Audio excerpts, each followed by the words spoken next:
Okay, for our session today, I'm going to talk about cultural systems of abuse of power and trauma. And where are we going? Well, we've got 5 steps that we're going to take. And so if you look on the screen, you can see we're going to start with definitions of power. And then we're going to talk about redemptive power. And then we're going to look at cultural systems of power. There are 4 types. Then we'll look at systemic abuse, India trafficking of girls, and then we'll look at systemic change. And so that's kind of the roadmap ahead. There is a sheet that's being passed around on your tables that does not have all the notes that are on the screen, but they have the difficult things that will be very hard for you to copy down. And when we get to them, you can look at the notes on the table and that will help you. So don't try to track what I'm saying on the table with the paper. It's not the same. The screen has what I'm going to say, but when I get to the places that are on the table, I'll let you know. So we're going to begin with definitions of power. The first one is from a guy by the name of Richard Adams, and he says power is based upon the control of anything valued by others. And all relationships have power differences. Now, Diane said this to us yesterday, all relationships have power differences, but Adams says it's really the control of something that others value. So for me, the control of the car keys was the power that I had over my teenage son. And when I wanted him to do something, I let him know that if he wanted the car keys, he had to do what I said. I controlled something that he wanted, and so I had power. And so if we think about this, the control of anything that others value gives us power in our relationship over them.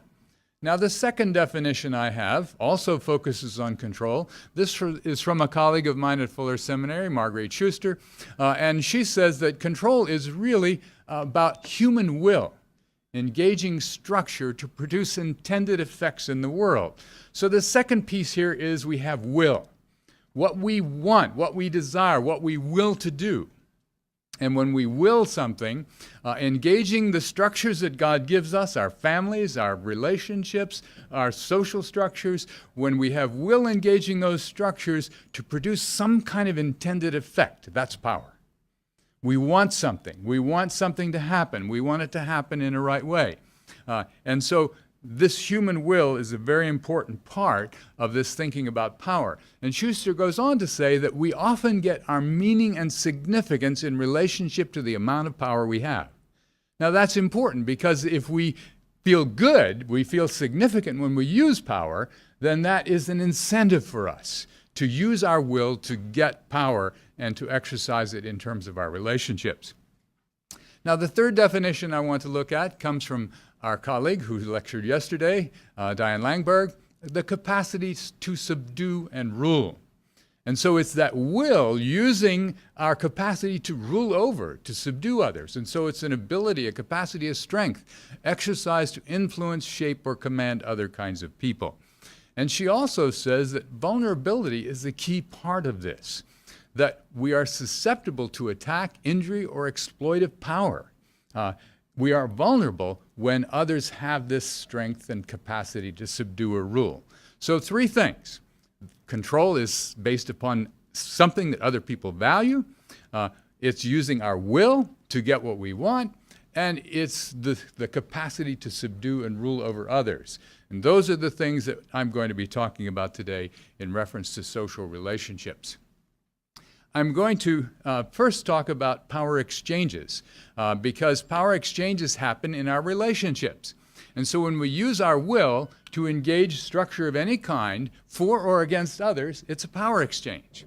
Now we can use it in a positive way. The first example, a husband supports his wife and his children. The wife nurtures all of them. And so it's an exchange between the two of them. The husband giving support, the wife giving nurture, and it's a way that we accomplish what we want in a family in a positive way. But that power exchange can be negative. And so when the husband abuses the wife, then the wife submits or runs or returns. Whatever happens in that relationship, it's still a power exchange, but it's a negative one. And it's destructive, and it destroys the wife, it destroys the relationship, it hurts the children. It's the use of power in a way that is not constructive, but destructive, subduing rather than accomplishing something God intends. Now, the other examples I have there, prostitutes serve, clients pay, pimps and owners profit. That's all a power exchange. It's people using something that they have to get something from others, and it's all about power. Or soldiers, stealing, raping, wounding, and killing others at will. They're using their power to get what they want. And they use it to wound, they use it to take what they desire. They're using power in a way that is really damaging and wounding. Or an example that Diane uses in her work, pastors preach against sin, against people who don't work his field. Oh no, this came out of the trauma healing book. Pastors preach sin against the people who don't work his field or bring money or food. That's the use of power against people in your congregation to make sure that you're getting what you need. So these kind of power exchanges are all part of human experience. There are many, many more positive ones that I could put up here, but I want you to get the idea that when we have power, in the relationship, it becomes a transactional relationship between us, a social thing. So thinking about power exchanges, we use our will either to obey God or to follow our self-interest. My colleague Marguerite Schuster said there are only two sources of energy driving our will. One is God, the other is evil. And so if it's not God's will, it's Satan's. If it's not God's will, it's the enemy's. And so if you think about the energizing power of your will, if we're not doing God's will, whose will are we doing? We're really willing to feed ourselves, to do what we want, to do what Satan wants. It's really not God's purpose. Now in the scriptures we know God has called us to love God and to love our neighbors as ourselves. Ephesians 5:1 and 2, one of my favorite texts, says, "Dearly loved children, be imitators of God and live a life of love as Jesus has loved us." This is what we're called to. This is what God wants for us. This is how God is leading us. But we distort that. And instead of loving as God has loved us, we seek power over others, or we try to avoid looking bad, looking impotent, looking like we don't have power. We follow greed for what we want. We abuse to get what we desire. We are violent with others to accomplish something that we feel that we need. And so abuse and trauma come out of the distortions of God's creation. We distort because we use our will in the way that Satan intended rather than the way that God intended. My colleague Marguerite Schuster said evil is despoiling what God has made, the perversions of God's structures. God gave us families. God gave us communities. We pervert them. We use them for our own self-interest. We do not use them for God's will. And so we seek lesser goods rather than obedience with God. So in thinking about this, trauma you're familiar with. You know about that. Trauma is always evil despoiling what God has made. It's using the things that are part of just ordinary life that are good, but turning them to something that is self-willed, turning them to something that is a lesser good than what God has intended for us. The second piece is redemptive power. I'm going to leave this graph up for a while because I want to look at the positive before I look at the negative. And as Diane shared yesterday, it's important for us to think about what God intends and what God wants. I've been doing some work on trauma healing myself over the past 5 years. But it's not the kind that you're doing. My work is with pastors. I'm part of a team at Alliance Theological Seminary. And the goal that we have in this team is to bring pastors into a Doctor of Ministry program and to help them, first of all, be healed in their brokenness. And I don't do that. That's not my expertise. That's not what I'm good at. But the others on the team, they begin there. And they start in the first course on helping these pastors deal with their own brokenness, the issues in their own lives that are just separated from God and hurting them and dividing them. And after they finish with them in the first course, then they come to me in the second course. In the second course, I require them to bring a case study of their failure. Now, their failure is usually a major crisis that they've had. And they have to process with me then for the next 6 months their failure. And to work on that failure and think about why they went down that path, what led them to that path. Now, the graph that you see on the screen illustrates for you the kind of pathways that they have taken. This comes, by the way, from Andy Crouch in the new book that he wrote in 2016 called Strong and Weak. But Crouch says that authority and vulnerability are essentially a pair. They're a paradox that must go together. And if we use one without the other, it's destructive. That God's intention for us is that we never use authority without vulnerability, that we never are vulnerable without authority, that they are part of God's creation for us, and we need both. Diane shared with us yesterday that Jesus said, all power is given to me on heaven and earth. All authority is Christ. But Jesus went to the cross. He gave it all up. He could not do God's work unless he was willing to go to the cross. And so in the life of Christ, authority and vulnerability always go together. This is not transparency. This is giving away the power you have and going to the cross.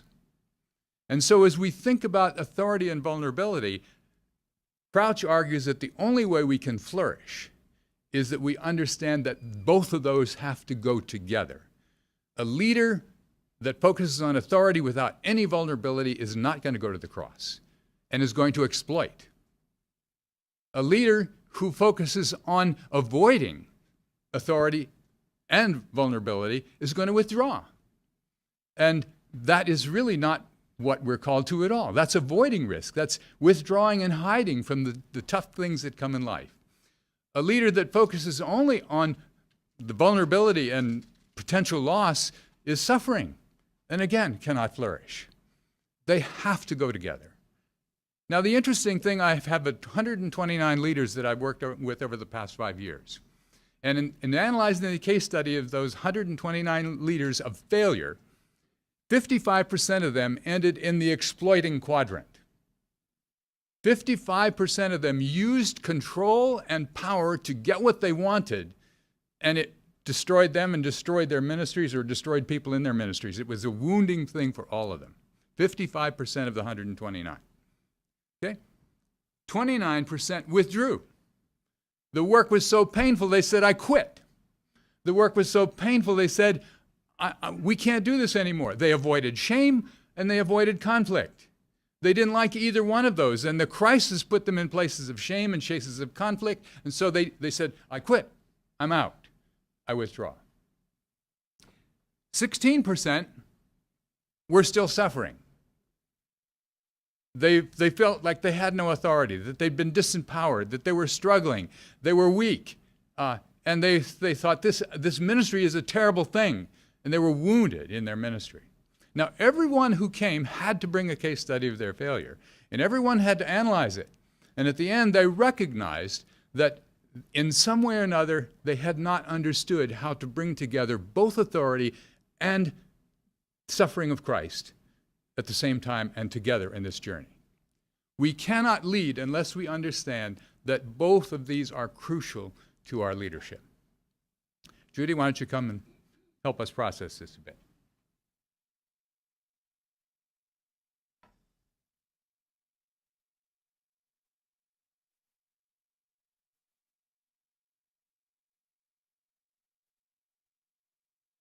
Yesterday, we heard several examples, but I'm going to use Mike McCord's example from the morning where he had the picture of Naomi up on the screen, and he talked about how when she'd seen her husband killed, she just withdrew and she simply couldn't talk about it.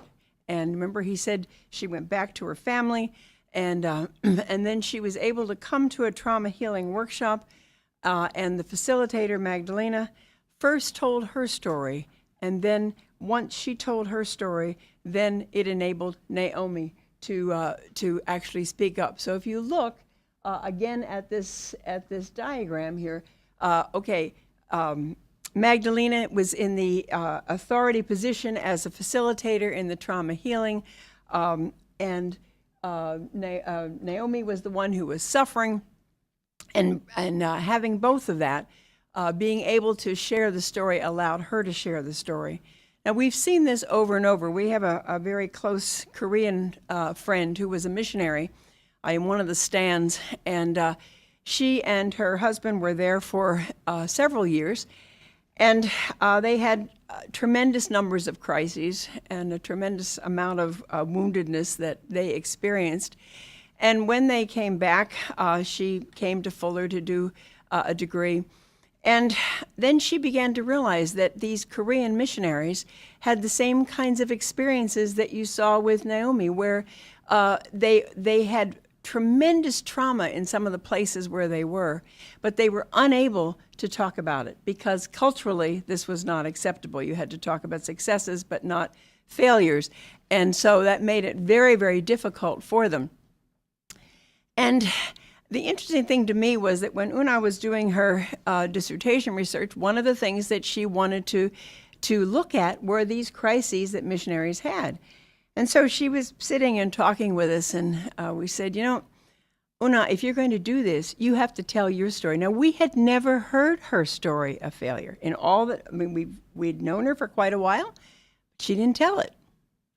And we said, you can't help these missionaries without telling your story and giving them permission then to tell theirs. And I can remember her saying, but I don't want to. And I thought, that's right. She didn't want to. It was so painful. It was still so painful. She did not want to. But ultimately, she realized she had to. And of course, it was a wonderful experience. For her, what helped was that the first thing she had these missionary, and it was missionary wives she started with, and then she had couples, was for them to write it. Because if they put it down on paper, then they could process it on the paper, and then they were able to talk about it with each other. So there are a great many things here that as we look at authority and vulnerability, in order for her to have the kind of authority that would allow her to work with these women, she had to be vulnerable and tell them her story. And like I said, that was not an easy thing. For some of us, that's easy. We can tell our stories and then go on. But for her, that was a huge risk in and of itself. But she realized, and it worked beautifully to see that as it worked out. Now, we'd like to then stop at this point and have you at your tables share examples of what Sherwood calls going to the cross leadership. In other words, what are some examples where authority and vulnerability you've seen, just as Mike showed us yesterday in his story of Naomi and Magdalena.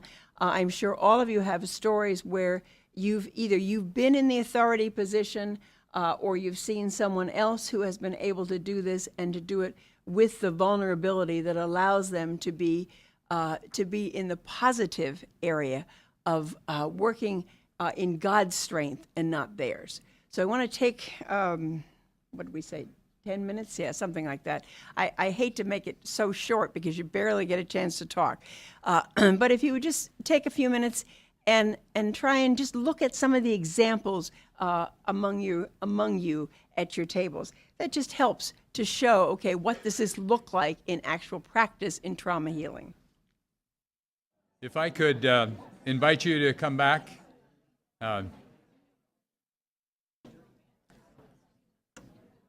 What I'd like to do in the next few minutes is to give you a case study of how one might lead, combining both authority and vulnerability in a distinctive way, and particularly in a case relevant to trauma. The story I want to focus on is told by a friend of mine, Beth Grant, in her book on what she calls Project Rescue, a project that the Assemblies of God have developed in India for daughters of prostitutes. This project actually was initiated by Indians. A man by the name of K.K. Devaraj, a missionary in Mumbai, was there to plant churches, and a group of Nepali women came to him and pleaded with him, "Can you take our daughters? Would you please take our daughters? Would you keep them from going into the prostitution that we live in day by day?" And there were 37 girls that they brought and pled with him, "Can you protect our daughters? Can you help them?" He called David and Beth Grant and said, "What can I do? Is there any possibility that I can do this? I don't have the resources. How can we do this?" And they said, "Do it. Do whatever you have to do. We will help." And so he then took these girls, they found a place for them. They found people in their churches that would help care for them, and they began this project of working to try to help these little girls who were daughters of prostitutes. Now, in leading with authority, he had to take charge. He had to make some decisions. He had to find a place for them to live. He had to use his authority to serve these people. And so when you're leading in a situation of crisis, you have authority. You have to use it. And if you're afraid to use it, nothing will happen. And so he was willing, he was ready, he was looking, he was really strapped for resources. He didn't know where they would come from. He called some friends. Always, this is about partnership. It's about people working together to do God's mission. Now, these victims were hopeful. These victims expected these leaders to do something for them, and they pled with them to do it. And so I begin by saying that you cannot do ministry without authority. It's essential. It has to be done. You have to use your authority to accomplish whatever. But it's not authority without risk. Vulnerability, as defined by Andy Crouch, is willingness to take meaningful risk. Willing to engage things that are tough and difficult, and you're not sure you're going to succeed. So in this case, the problem: how do we house 37 girls? How do we feed 37 girls? I've got to take that risk, got to figure out how. That number became 32,000 in a few years. And so it expanded dramatically from 37 to 32,000. This was not a small issue. This was huge in India. There is always resistance. There are some people that don't want this to happen. There is a risk. The mothers were crying for help, but some of them wanted their daughters back after a few weeks. They really didn't want this to go on. The madames of the prostitutes were concerned about losing the future generation of prostitutes. The bosses said, we're going to have to recruit more girls instead of taking the ones that we already have been born into our brothels. And so there is resistance to what you're going to do, and powerful resistance. And so you have to be able to recognize that. There is brokenness. Deep suffering. The women that are bringing their daughters are broken. They've suffered deeply. The girls have suffered. And there's brokenness in these girls, some of them very young, some of them teens and preteens. And so they're crumbled victims. They've already been abused. And how are you going to help these girls that you're coming into your community? There's also failure. Some of them, after a while, the mothers came and said, I want my daughter back. I want her to be with me. I want her to come back into my place. The girls, what future is there? We don't know anything else but prostitution that our mothers have been involved in. Or some of the women themselves coming out, they don't know anything else. And what else can they do but besides go back into prostitution? So failure is a key part of this ministry. And then deficiency. How are we going to deal with all the health issues? How can we provide vocational training for all of these girls? What are the possibilities of managing this? These 37 girls became a huge issue for this poor Indian missionary. How in the world can I possibly deal with all of these problems? How can we work on this? And how can we accomplish God's purpose? And then slowness. This is not an 8-week program. This is not something that is going to be finished in a year or two. I mean, here are 37 girls ranging from 4 and 5 years old to 14. And how do we deal with these girls, and how can we help them in terms of this kind of ministry? It's really not something that's going to be quickly resolved. And so Project Rescue turned out to be a much bigger problem than anything that K.K. Devaraj or the Grants had ever imagined. And so when you think about trauma and trauma healing and vulnerability and leadership, you have to recognize that there's a tremendous amount of risk involved, and you have to be willing to go with that. What they discovered also was that they had many false assumptions.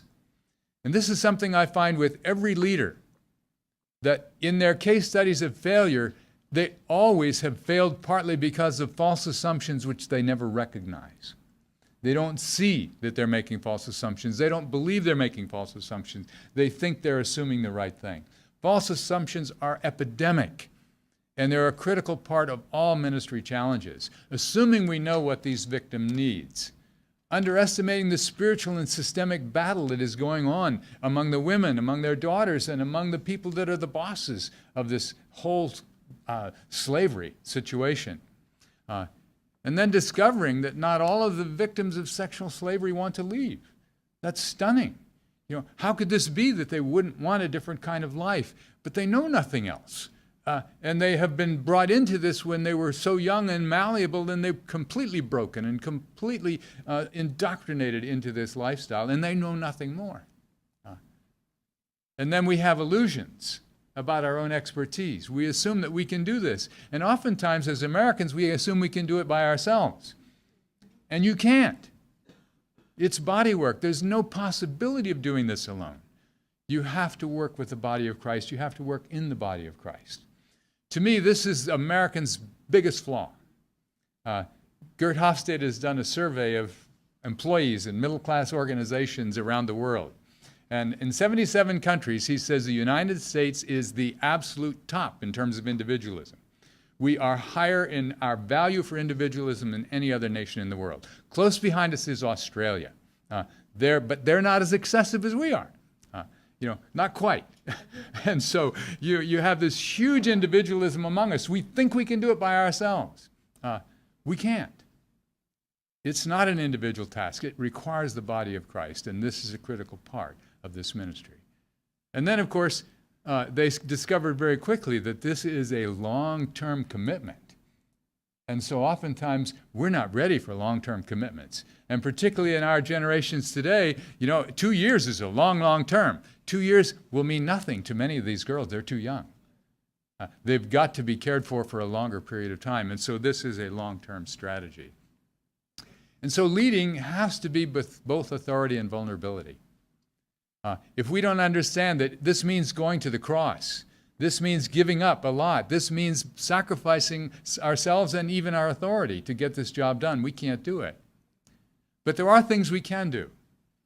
As leaders, it's really essential that we continue always to communicate truth in love. Jesus alone is the source of power for change. Now, I try to communicate to these pastors that communicating truth in love is not necessarily being nice. We have a very high value in American culture to be nice. But honestly, if we're going to love people, we have to be kind and really truthful. Kindness and truth can go together, but it's how you say it. It's if you say it in love, but you have to tell truth. And if you just be nice, you're not telling truth, you're usually lying. And that's a really critical issue for leadership. We have to communicate truth in love. We can convene people. We can get people to come, listen. We can watch. We can pray together. We can dialogue together. We can get people to make decisions. But if we make the decisions for them, they're not involved. We need to get them to make the decisions. We need to bring them into relationship, get them to move forward as a group, as a people, as opposed to making the decisions for them. And so we have the power to convene, but if we decide and disempower them, then they're not with us. We've lost them. We've taken the authority instead of empowering them and bringing them into the decision and making the decision together. We need to empower godly local people in day-to-day service. The biggest problem with Project Rescue have been American young people who come in and say, well, we can do this by ourselves. And so they come in with money, they come in with support, they begin to start a project. They think they're going to finish it in 2 years. And of course, it's not done in 2 years, and they've just made a mess. And then they leave. And so it doesn't really fix the problem, it really damages. And so we've got to encourage people, empower them to commit to day-to-day service to local people who are always going to be there and who can do God's work because they're God's people in that community. So keeping people engaged, helping them focus on God's mission and His Word, and loving confrontation of those who lose their way. These are critical pieces of leading both with authority and vulnerability. And so we've got to think through our strategies so that we can do God's work in God's way.